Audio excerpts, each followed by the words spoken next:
이렇게 의미 깊은 종교개혁 500주년을 맞아서 우리는 강해 설교를 잠시 쉬고 새로운 교회 개혁이라 하는 말씀의 제목으로 설교하고자 합니다. 사실 종교개혁이라고 하는 것은 무슨 새로운 그런 것들을 추구하고 새로운 것을 하자 하는 운동은 아니었습니다.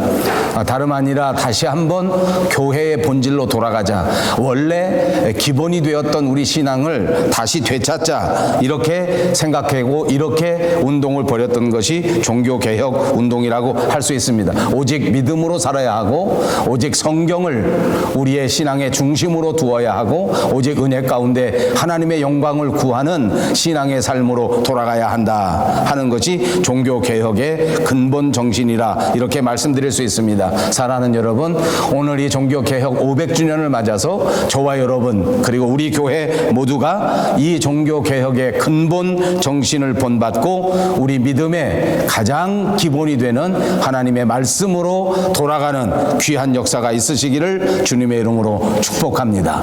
이 종교개혁 운동은 지금으로부터 약 500년 전 바로 1517년 10월 마지막 주일 31일에 마틴 루터가 로마 교회가 타락하고 로마 교회가 하나님의 말씀을 왜곡하면서 모든 신앙이 부패한 것을 보고 더 이상 참을 수 없어서 이 모든 것들을 개혁하여야 한다 하는 그런 프레이즈를 걸고 이 95개의 조항을 만들어서 이것을 교회 벽보에 붙이면서 이 95개 조항을 가지고 서로 공개 토론을 하면서 진정한 하나님의 뜻이 어디에 있는가를 밝혀보자, 이렇게 시작된 운동입니다. 이때부터 불붙듯이 일어나서 어떻게 하는 것이 하나님이 바라시는 신앙인가, 어떻게 하는 것이 하나님을 기쁘시게 하는 신앙인가 하는 것 운동이 일어났던 것입니다. 물론 이런 운동은 그때 당시에 있었던 많은 사람들에 의해서 반대를 받고 많은 교회 지도자들의 방해를 받고 많은 기득권자들에게 위협을 받고 수많은 어려움이 있었지만은 그런 가운데서도 끝까지 신앙의 절개를 가지고 이 운동을 펼쳐 나감으로써 드디어 아름다운 열매를 맺게 되었고, 그 열매가 바로 저와 여러분이 섬기는 이 개혁교회 프로테스탄트 교회라 말씀드릴 수 있는 것입니다. 이제 우리가 다니는 이 교회의 출발이 바로 종교개혁 운동에서부터 시작된 것이니만큼 종교개혁의 가장 아름다운 열매는 바로 우리 밴쿠버 영송교회라고 말씀드릴 수 있는 것입니다. 저는 오늘 이 뜻깊은 종교개혁 500주년 기념주의를 맞아서 이 근본 신앙을 다시 한번 되돌려 생각해 보기를 바랍니다. 그래서 우리가 과연 정말 하나님이 바라시는 진정한 신앙 위에 서 있는가? 오늘 이 설교의 말씀을 들으시면서 여러분들도 여러분 자신의 신앙을 다시 한번 점검하시고, 혹시나 기본적인 신앙에서 근본적인 믿음에서 벗어난 부분이 있었다고 하면, 혹시나 여러분의 신앙생활에 있어서 하나님이 바라시는 진정한 개혁이 있다고 생각되시면 이날에 말씀 안에서 과감하게 분명하게 결단하셔서 참된 신앙으로 온전해지시는 귀한 역사가 여러분들에게 꼭 있으시기를 다시 한번 주님의 이름으로 축복합니다.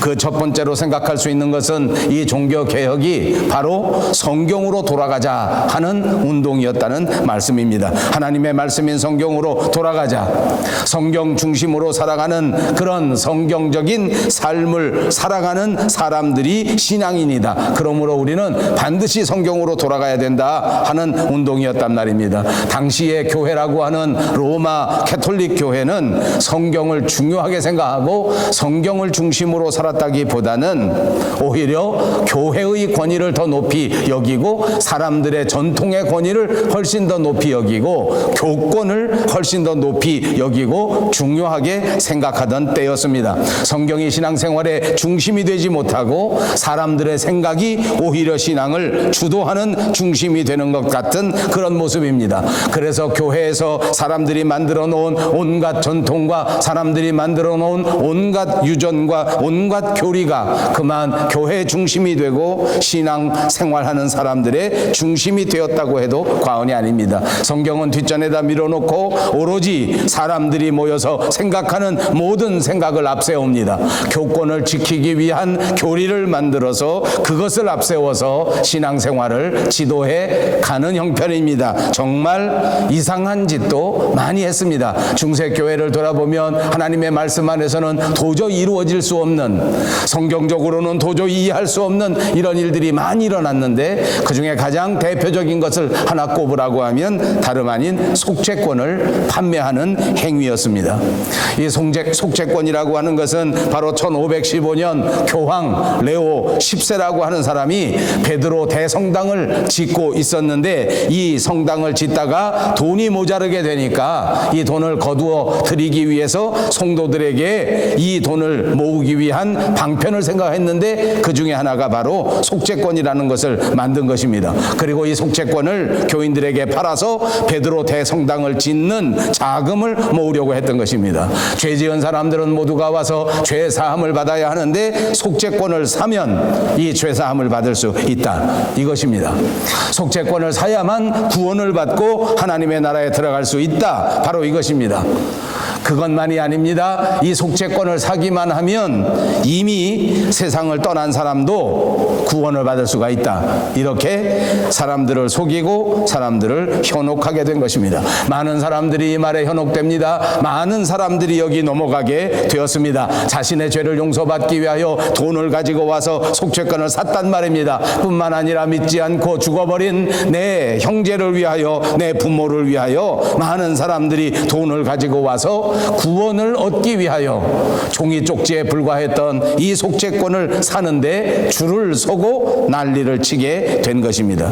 이건 분명히 사기입니다.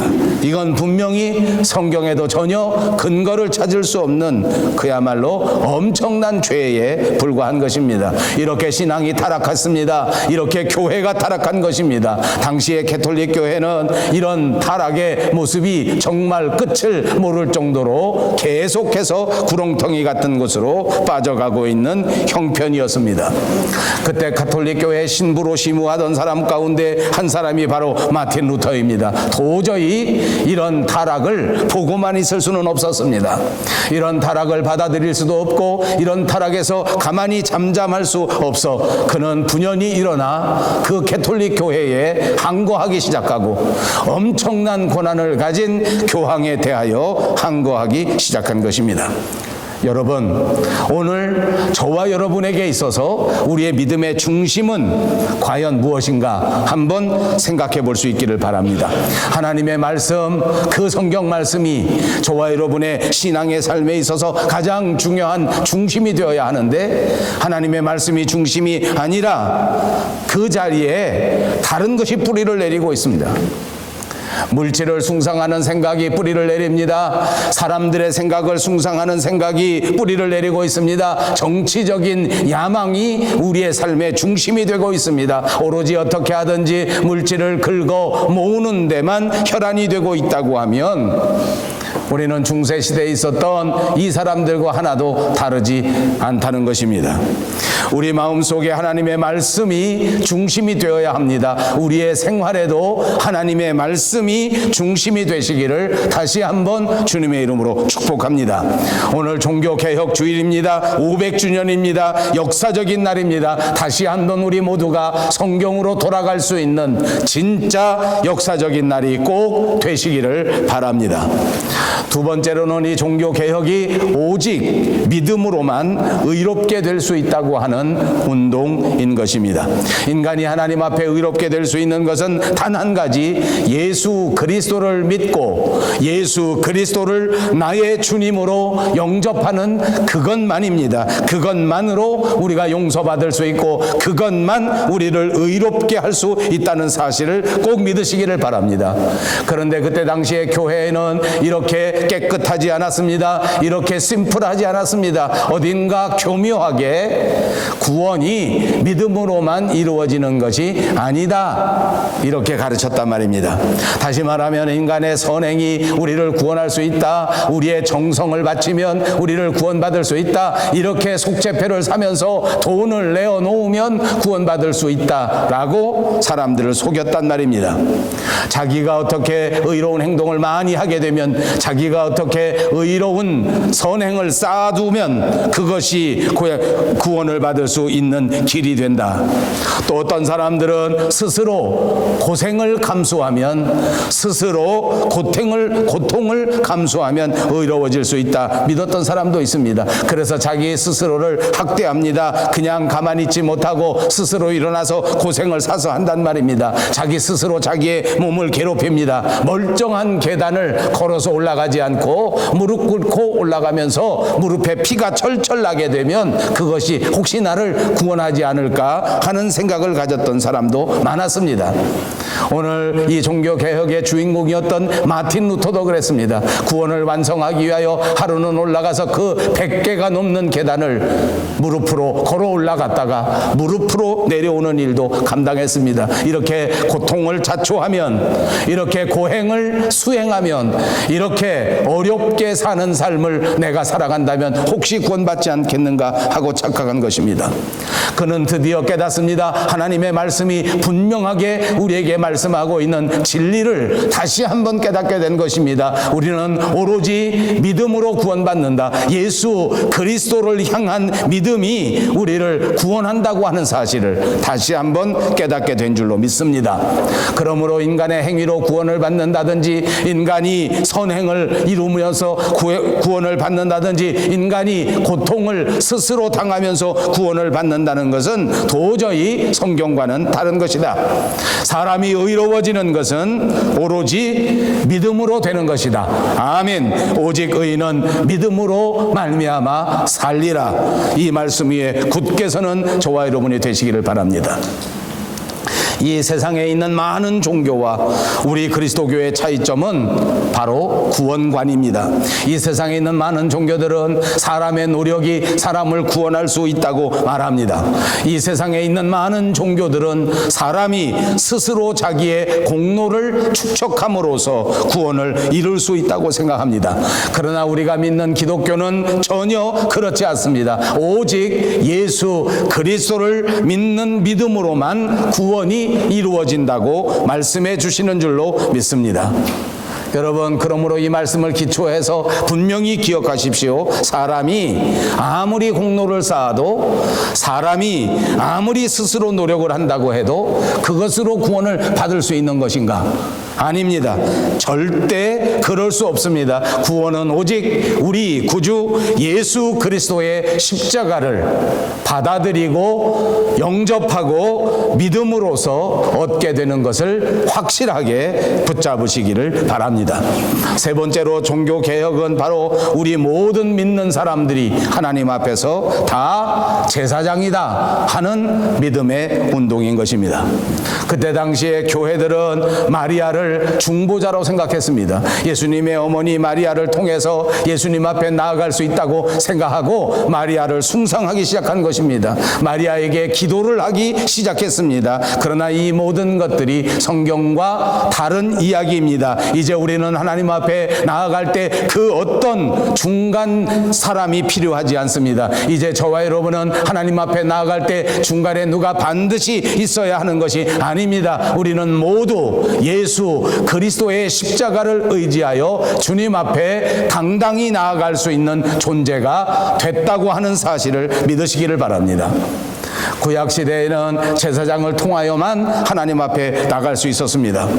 그러나 예수님이 오신 다음에는 예수님께서 단번에 우리를 위한 영원한 대제사장이 되어주셔서 하나님과 사람 사이에 가로막혀 있었던 그 휘장을 완전히 찢어 버리셨고 이제는 예수 그리스도를 믿는 자는 예수님을 의지하여 하나님 앞에 당당히 나아갈 수 있게 됐다.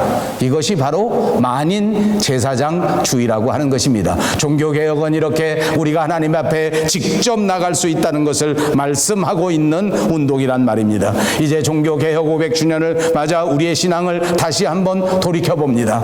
우리의 삶을 다시 한번 돌이켜봅니다. 우리가 섬기는 우리의 교회도 다시 한번 깊이 살펴보게 되는 것입니다. 한번 살펴보십시오. 한번 돌아보십시오. 과연 저와 여러분의 마음은, 저와 여러분의 가정은, 우리가 섬기는 우리 교회는 오늘 이 종교개혁이 잘 이루어지고 있는가? 오늘 이 개혁된 말씀대로 잘 수행하고 있는가? 어찌 보면 우리 자신의 삶이, 우리의 마음이, 우리의 신앙의 상태가, 우리가 섬기는 교회가 또다시 종교개혁이 일어나지 않으면 안 될 만큼 심각한 위기에 빠져 있지는 않는가? 오늘 하나님의 말씀을 의지하고 말씀대로 살아가기보다는 오로지 물질을 숭상하는 물질주의가 우리의 마음을 온통 주장하고 있는 것은 아닌가? 하나님을 생각하고 하나님의 자녀로서, 예수님의 자녀로서 세상을 섬기고 세상 사람들을 향하여 하나님의 사랑을 나누어 주어야 할 자랑스러운 예수님의 제자들이 그런 생각은 하나도 하지 못하고 오로지 자기를 중심하는, 자기 중심의 마음, 자기 중심의 철학, 자기 중심의 신앙에 빠져 있는 것은 아닌가? 그리스도 안에 한 형제요 한 자매라고 하는 이 엄연한 사실을 까맣게 잃어버리고 기회만 나오면 서로 분파하고 기회만 나면 다른 사람을 대적하는 이런 분파주의는 과연 하나님이 바라시는 것일까? 하나님은 우리의 마음의 중심을 살피시는데 오늘도 하나님 앞에 예배하는 저와 여러분이 중심을 내려놓고 하나님 앞에 정성을 다하여 예배드리고 있는가? 과연 우리는 형식만 하나님 앞에 내려놓는 그런 예배자는 아닌가? 사랑하는 여러분, 바라기는 저와 여러분의 신앙의 삶에 다시 한번 새로운 개혁의 운동이 일어나기를 바랍니다. 우리의 교회 안에 중단 없는 성경 말씀을 향한 종교개혁이 계속하여 이루어질 수 있기를 바랍니다. 다시 새로운 교회가 되어 반드시 성경을 중심으로 하는 교회가 되어 하나님을 기쁘시게 하는 진정한 개혁교회가 꼭 되시기를 바랍니다. 이제 저와 여러분은 어떻게 하면 개혁교회가 될 수 있는지 그것을 생각할 때에 제가 세 가지만 또다시 말씀드리겠습니다. 첫째는 바른 신학입니다. 한번 입으로 해보십시오. 바른 신학. 그렇습니다. 건전한 교회는 바로 건전한 신학 위에 서 있어야 하는 것입니다. 그런 의미에서 우리에게는 바른 신학이라고 하는 것이 얼마나 중요한지 모릅니다. 왜냐하면 제가 신학교에서 있어 보니까 신학도 한 가지만 있는 것이 아니라 인본주의 신학도 있고 세속주의 신학도 있고 자유주의 신학도 있고 급진주의 신학도 있고 얼마나 많은 이단과 사설들이 오늘날 판치고 있는지 모르겠습니다. 신학이라는 이름을 가지고도 사람을 교묘하게 현혹합니다. 바른 신학이 필요합니다. 바른 신학이 무엇입니까? 다시 말하면 성경을 중심하는 신학입니다. 성경을 꼭 붙들어야 한단 말입니다. 그러므로 역사적으로 이렇게 성경을 꼭 붙잡는 근본주의가 있었습니다. 물론 지금은 이 근본주의만 그대로 액면 그대로 따라갈 수는 없습니다. 그러나 역사적으로 있었던 근본주의는 성경에 있었던 5가지 근본적인 진리는 절대로 양보할 수 없다라고 주장한 바가 있었는데 그것은 다름 아닌 예수님의 동정녀 탄생입니다. 19세기 후반서부터 과학이 사람들을 지배하기 시작했습니다. 그러면서 현대화되고 많은 사람들이 실증주의에 빠져서 우리가 정말로 과학적으로 입증할 수 없는 것은 받아들일 수가 없다. 그러므로 자유주의 신학자들은 성경이 나타내는 동정녀 탄생을 비웃고 비판하기 시작한 것입니다. 어떻게 처녀가 아이를 낳을 수 있겠는가? 이것은 바벨론에 있었던 많은 신화 중에 하나일 뿐이다 라고 말하는 사람들조차 생겨나게 되었습니다. 그러므로 우리의 바른 신학이라고 하는 것은 이런 현혹에서 벗어나 예수님의 말씀을 그대로 받아들이는 것입니다. 하나님께서는 우리를 구원하시기 위하여 하늘에서 내려오신 진정한 하나님이십니다. 그 하나님께서는 우리 가운데 예수님을 이 동정녀 탄생으로 우리에게 보내주셨다는 사실을 말씀 그대로 받아들이는 저와 여러분이 되시기를 바랍니다. 또 있습니다. 근본교리 가운데 두 번째는 예수님의 부활입니다. 자유주의 신학자들에게 있어서는 예수님의 부활이라는 것이 정말 큰 걸림돌이었습니다. 그 가운데도 특별히 성경이 말씀하는 육체적인 부활은 도저히 받아들일 수가 없었습니다. 성경은 우리에게 예수님께서 육체적으로도 영적으로도 반드시 부활하신다, 죽은 자 가운데서 다시 살아나셔서 첫 열매가 되시고 예수님을 믿는 저와 여러분도 마지막 때에 반드시 다시 살게 만들어 주신다고 약속해 주신 줄로 믿습니다. 무덤에서 부활하신 주님이 저와 여러분을 붙잡으셔서 때가 이르를 그때에 다시 부활하게 만들어 주실 줄 믿습니다. 세 번째 근본적인 교리는 이 성경 하나님의 말씀이 정확무오하다는 그런 신학입니다. 성경의 무오성입니다. 많은 신학자들이 말로는 성경을 하나님의 말씀이라고 말합니다. 그러나 요새 보니까 많은 사람들이 이 성경에다가 그야말로 5만 가지 비판을 다 퍼붓습니다. 고등 비평을 합니다. 과학적인 비평을 합니다. 문자적인 비평을 합니다. 그리고 이 종교개혁 당시의 교회들은 이 하나님의 말씀보다 오히려 교황이 지시한 것들, 신부가 만들어 놓은 것들을 훨씬 더 높은 가치가 있다고 그렇게 사람들을 현혹한 적도 있습니다. 지금 현대에도 마찬가지입니다. 우리 가운데 잘못된 신학자들은 이 성경 말씀보다 자기들의 신학을 더 앞세웁니다. 자기들의 논리를 더 앞세우는 사람들이 있단 말입니다. 그렇지 않습니다. 성경 하나님의 말씀은 1.1획도 잘못되지 않은 총학무오한 살아계신 하나님의 말씀인 줄로 믿습니다. 그리고 네 번째 근본적인 교리는 예수님의 대속의 죽음입니다. 예수님께서는 저와 여러분의 죄를 위하여 죽으셨습니다. 많은 현대인들이 예수님의 죽음과 내가 무슨 상관이 있느냐라고 반문합니다. 그러나 여러분, 믿음 안에서 하나님의 말씀이 우리에게 가르쳐주는 바는 이것입니다. 만일 예수님께서 여러분의 죄를 위하여, 내 죄를 위하여 십자가를 지시지 않았다면 우리 중에 그 어느 누구도 구원받을 수 있는 사람은 한 사람도 없습니다. 마지막 다섯 번째 교리는 예수님의 재림입니다. 주님이 먼저 가셔서 우리가 거할 처소를 다 예비하시면 하나님이 정하신 그때에 우리 가운데 다시 오신다는 것입니다.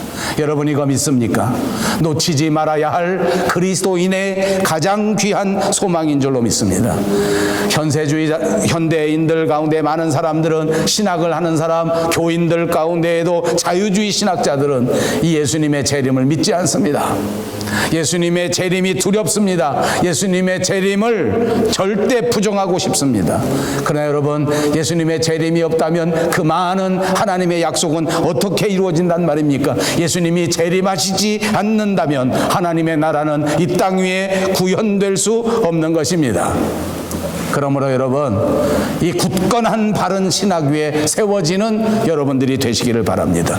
두 번째, 우리 교회가 바라보아야 할 것은 바른 교회입니다. 이 땅 위에 하나님의 은혜 가운데 많은 교회들이 생겨났습니다. 그런데 안타깝게도 이 많은 교회 가운데에서 때로는 인본주의에 빠진 교회, 때로는 물량주의에 빠져 있는 교회들이 얼마나 많은지 모릅니다. 예수님이 주인 되시고 예수님이 주장하시는 교회가 아닙니다. 사람들이 주인이 되어서 사람들의 편리만을 추구하는 교회의 모습을 보이고 있단 말입니다. 사람들이 모여 사람들이 주인이 되고 사람을 편안하게 만들고 사람을 즐겁게 만드는 데에 온통 올인하는 것, 그것은 바른 교회라고 할 수가 없습니다. 여러분, 누가 교회를 세우셨습니까? 마태복음 16장 18절에 보니까 내가 이 반석 위에 내 교회를 세우리니 음부의 권세가 이기지 못하리라.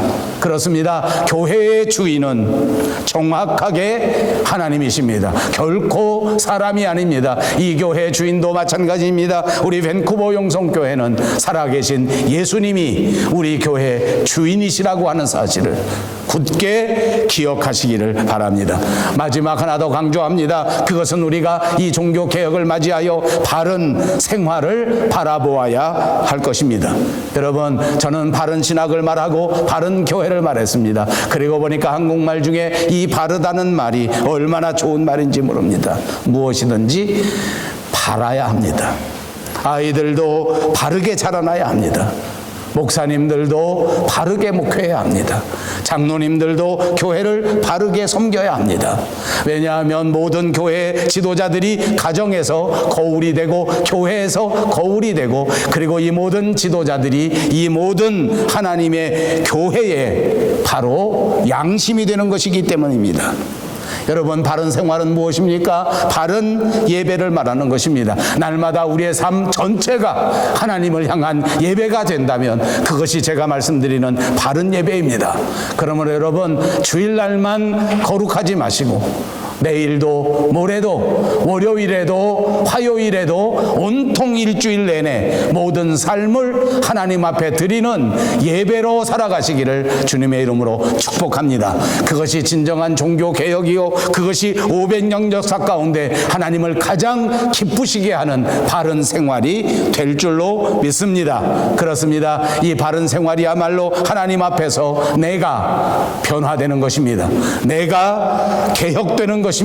오늘 본문은 그것을 말합니다. 누구든지 그리스도 안에 있으면 새로운 피조물이라. 이전 것은 지나갔으니 보라, 새 것이 되었도다. 제도가 문제가 아닙니다. 겉모습이 문제가 아닙니다. 교회가 문제가 아닙니다. 먼저 사람이 문제입니다. 먼저 내 마음이 문제입니다. 아무리 재주가 좋아도 아무리 능력이 많아도 우리가 성령으로 거듭나지 아니하면 살아있는 영이 아닙니다. 거듭나지 아니하면 아무리 재간이 있어도 그만 육체의 것에 불과한 것입니다. 오늘 이 시대에는 새 것이 필요합니다. 오늘 이 시대에는 개혁된 새로운 사람이 필요합니다. 그러므로 이 500주년에 하나님 앞에 간절히 기도하십시다. 주여, 내가 개혁되게 해 주시옵소서. 내가 먼저 하나님 앞에 새로워지게 하여 주시옵소서. 우리 모두가 다 하나님의 말씀 안에서 새로워져서 이 500주년에 하나님 앞에 더 큰 영광을 돌리고 다시 새로운 심령, 다시 새로운 교회가 다 되시기를 주님의 이름으로 축복합니다. 기도하겠습니다.